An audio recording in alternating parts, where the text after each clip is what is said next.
Leia uma página do livro de 1 quilo de cultura geral comigo. O livro, que hoje faremos a análise, a pesquisa e também o questionamento,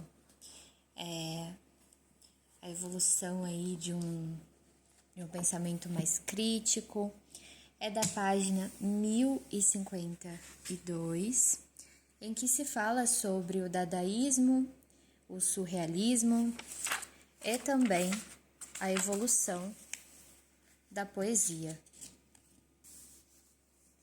Guillaume Apollinaire, ele desenvolve na poesia novos caminhos do mundo moderno. Em seus caligramas, ele fornece uma nova técnica, os poemas desenhos, no caso, e eles exploram, caçam um cotidiano, rompem com a forma a partir do desaparecimento da rima, da pontuação do verso metrificado e exploram um ritmo das sonoridades. Eles também são verdadeiros pesquisadores por meio de correntes como o dadaísmo, como o surrealismo, e são os colaboradores dos pintores do mesmo movimento ou os próprios pintores. Então aqui trata-se sobre a evolução da poesia, como ela se desenvolveu gradualmente, e aí cita Guillaume Apollinaire. E aí a gente já segue aqui para o dadaísmo, que é classificado como nenhuma regra.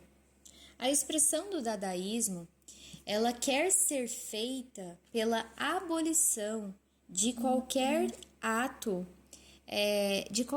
formal, qualquer regra, tanto na literatura como nas artes. E a partir dos expressionistas emerge outro grupo que ainda se recusa ainda mais a qualquer referência ou a qualquer construção ou significante. O artista, ele deve se expressar em seu trabalho o absurdo do mundo, contido apenas na palavra infantil, Dada. O dadaísmo, ele é um movimento literário e artístico fundado por Tristan Tzara de 1896 a 1963, com artistas como Hans Arp, como Francis, como Marcel, e uma das razões para sua criação se deve ao desespero que foi provocado pela Primeira Guerra Mundial e esse impulso contra os valores burgueses e a civilização moderna.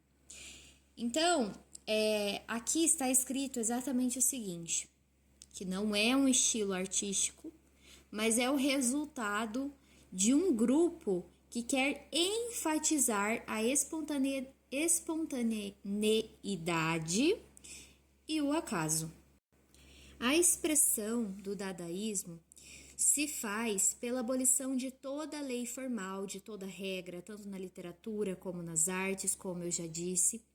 E esse movimento Dada, ele nasce em 1916 com a primeira aventura celeste, com um material aí que surgiu, que foi um texto escrito por Tzara, no qual ele afirma que o pensamento está na boca. E daí nasce os 7 manifestos Dada, em 1924.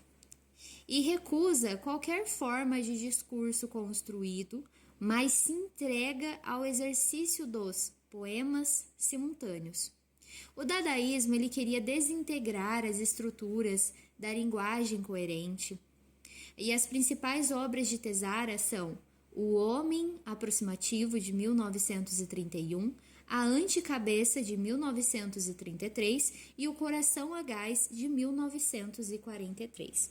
Então, resumindo, o dadaísmo, ele é classificado por nenhuma regra. O surrealismo está datado aí de 1919 a 1935, mais ou menos, que ele surgiu, foi se desenvolvendo. e a gente vê nele uma realidade mais vasta. O movimento do surrealismo, ele floresceu na Europa entre as duas guerras mundiais, nas artes pictóricas e na literatura, e ele progride fora do movimento Dada. O movimento ele representa uma reação contra a destruição causada pelo racionalismo no comando da cultura e da política europeia que levou aos horrores da Primeira Guerra Mundial. O próprio termo surrealismo é devido a Guillaume Apollinaire para descrever uma experiência literária ou artística que transcende a realidade.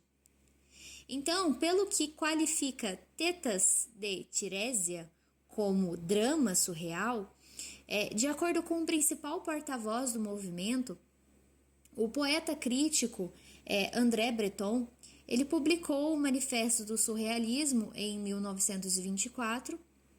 O surrealismo é uma maneira de reunir o consciente e o inconsciente da experiência.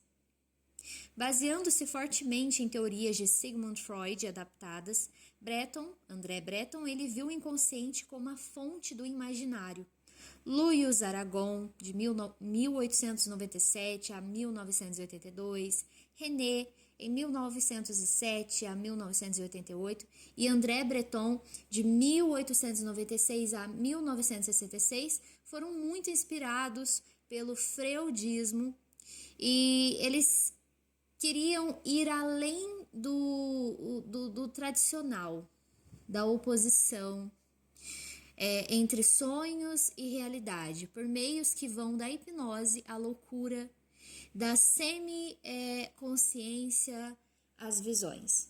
Então, basicamente, aqui o surrealismo ele é uma realidade mais vasta que floresceu na Europa, né?